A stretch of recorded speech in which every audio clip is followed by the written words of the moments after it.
اللهم صل على محمد في اول کلامنا، اللهم صل على محمد في اوسط کلامنا، اللهم صل على محمد في آخر کلامنا۔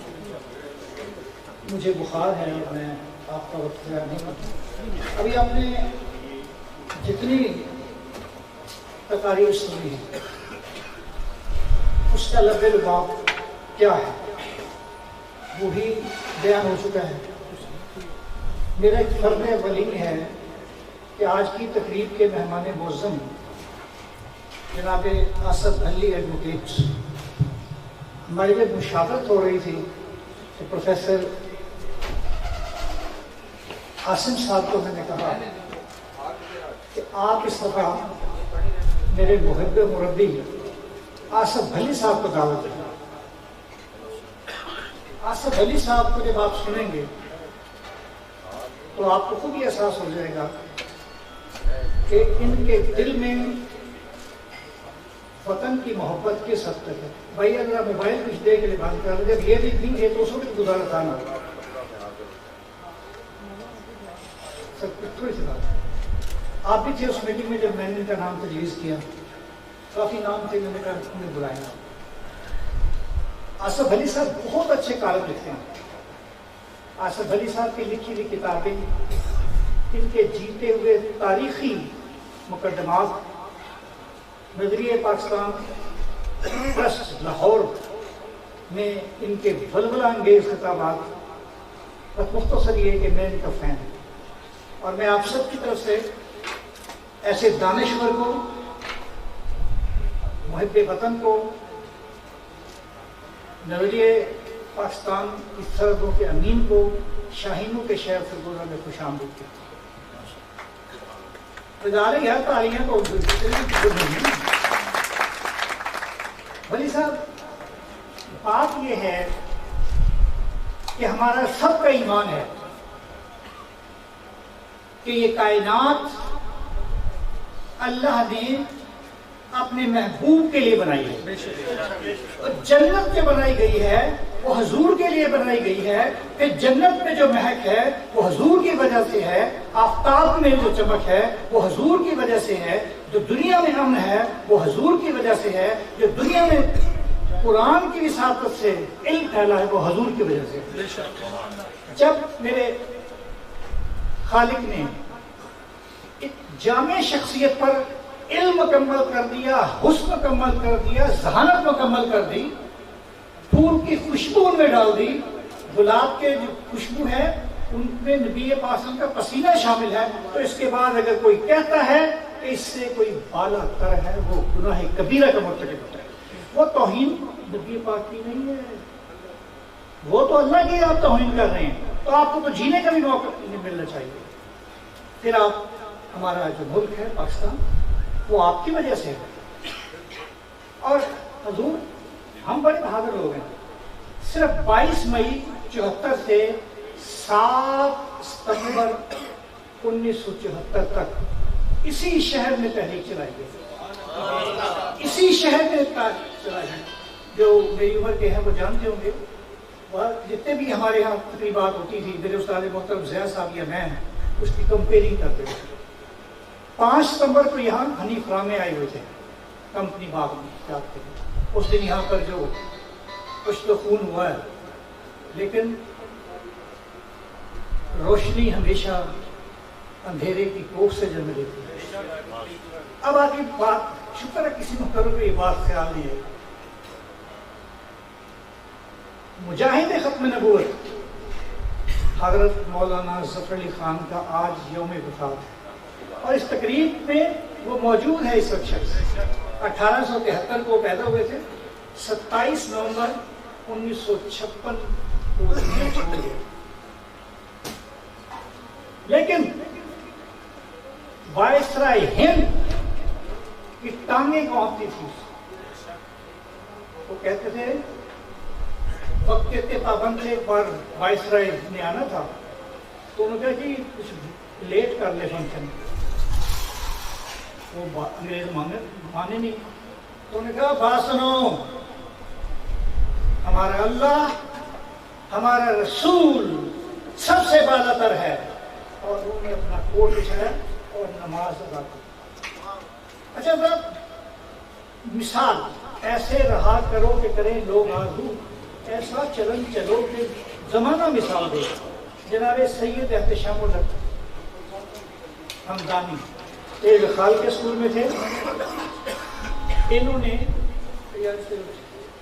نے ربیع الاول کے 12 دنوں میں 12 تقریبات منعقد کی اور اس میں ایک موضوع فتنہ قادیانیت بھی تھا. پھر آ جاتی بات میاں اظہار صاحب کی کہ ڈائریکٹر ہیں دارالعلوم کے. میرا خیال ہے جو ڈسپلن، جو کردار سازی یہ کر رہے ہیں، یہ بہت بڑی مثال ہے. اب جو فکر انگیز بات ہو رہی تھی کہ ہمارے طالب علم ایسے ہیں، اور پھر احتشام صاحب نے یہ بھی کہہ دیا کہ اس کی ذمہ داری کس پر عائد ہے؟ ہم ٹیچر پر. یا بچوں کو اپنا نام نہیں لکھنا آتا. میں باوضو کھڑا ہوں، ابھی جمعرات کو اسی ہوٹل میں ایک شادی کی تقریب تھی. مجھے ایک اسٹوڈنٹ کا فون آیا کہ یہ میری دوست کا نکاح ہو رہا ہے لیکن اسے اپنے نام کی اسپیلنگ نہیں آتی. خدا کی قسم میں غلط نہیں کہہ رہا ہوں کہ اسے اپنے نام کے انگریزی میں اسپیلنگ نہیں آتے، کیونکہ نکاح نامی میں اردو بھی لکھنے کی پڑتی ہے اور انگریزی بھی. تو میں نے کہا کیا پڑھاتے اس میں؟ جو بھی آپ کہہ رہے تھے بچوں کی باتیں، تو یہ لطائف نہیں ہے، ایجوکیشن کا جنازہ ہے یہ.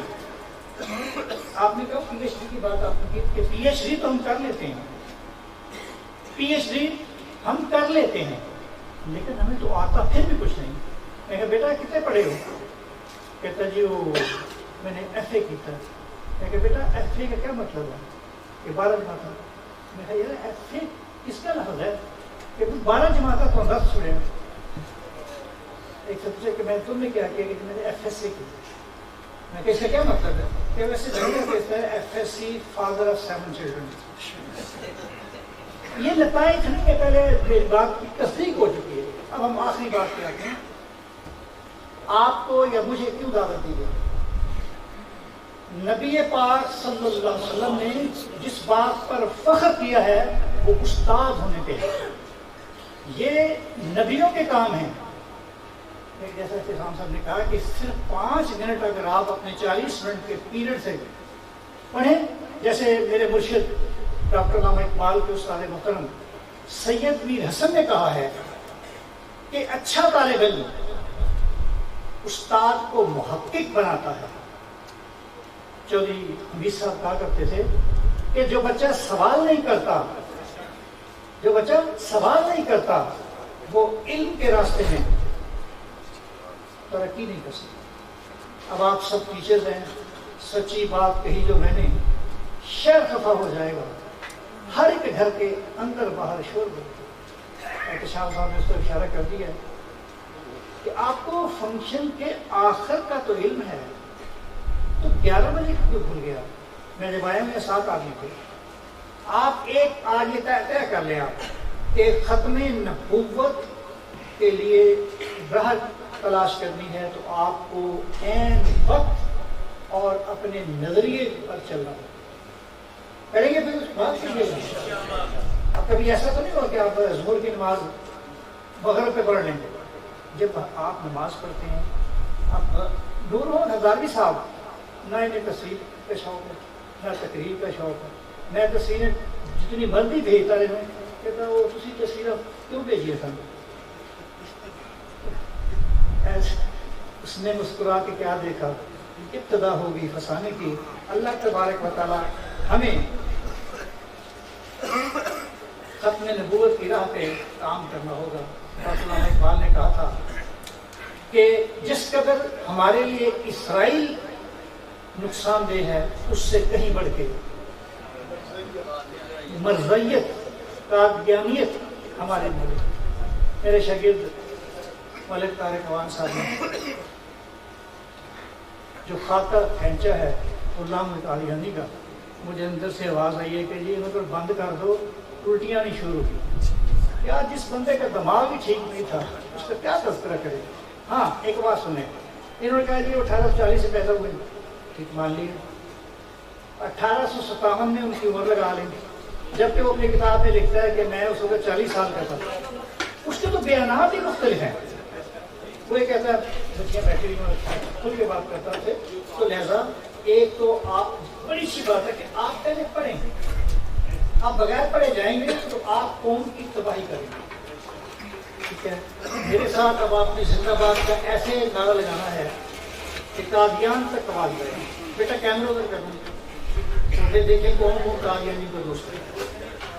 پاکستان زندہ باد، ختم نبوت زندہ باد، ختم نبوت زندہ باد۔ اللہ حافظ، جزاکم اللہ، ماشاء اللہ، ماشاء اللہ۔